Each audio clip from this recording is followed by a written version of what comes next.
For my third post, I will discuss social media use and its effect on African American development. Now, the topics that I want to really touch on to start off with would be how the underrepresentation of blacks within like the media or television affects their mental health or how they developed in general. For example, I want to say like growing up as a kid, you're constantly watching TV. I mean, for the most average home, you're watching television as a child.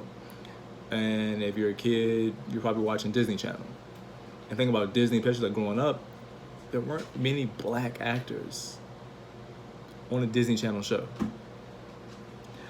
And as I was reading the book, I saw that it stated that when a minority or a group of people are underrepresented on a television show, they start to feel as though they're unimportant. And that feeling of unimportance can erode that individual's feeling of self-worth.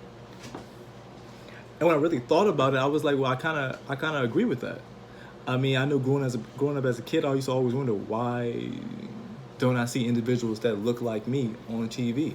And if I did see individuals looking like me, it was individuals that were portrayed as like gangsters, or they were just ratchet, or like it was like the negative, I guess, stereotypes of black culture.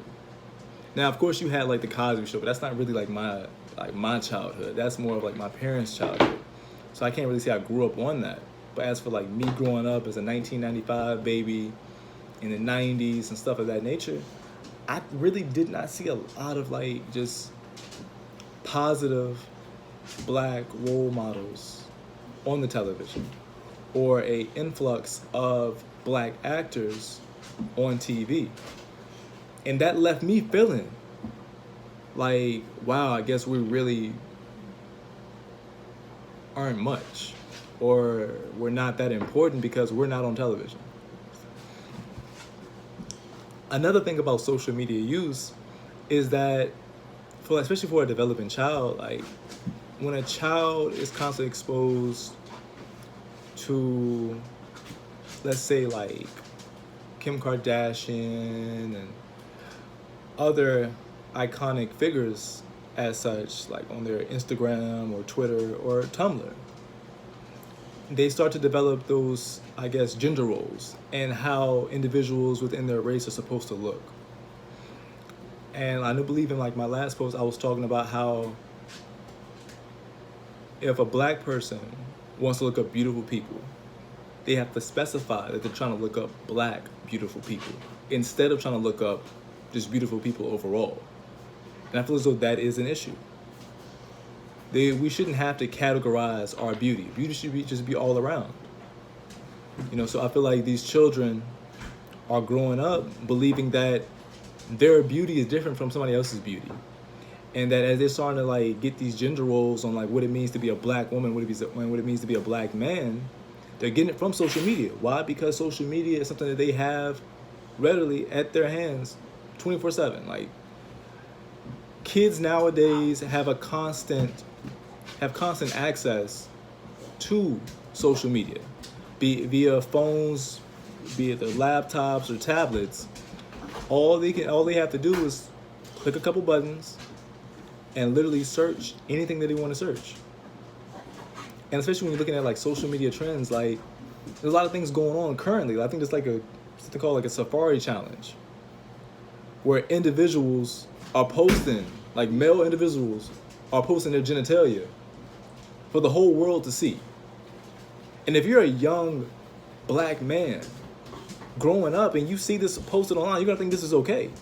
You're gonna assume, okay, well, I'm a black guy, he posted his junk or genitals for everybody to see, so it should be okay for me to do the same thing. Like it'll become a social norm for that child. I mean, like when people have these trends and stuff like that, they're not thinking about how it affects the children, how it affects the younger viewers. And yeah, you can say, okay, the parents should monitor what their child watches or what their child views, but honestly, you can't stop a child from viewing something. They want to view it. And it's hard for a parent to monitor what their child is viewing, especially if the child is like in school or with their friends. Like, you don't know what's going on. And I personally feel as though that as black people, we should set better role models for our developing black youths. That we should constantly try to post things that will inspire the black youth in a positive manner. Knowing that, like, a lot of black kids get their gender roles and they get their black stereotypes from social media. Like, they view social media as a source of information, a source of knowledge for themselves, so they can learn about others within their community. And they can learn about how they feel as though they're supposed to act, be it as a man, be it as a woman, be it as a black individual.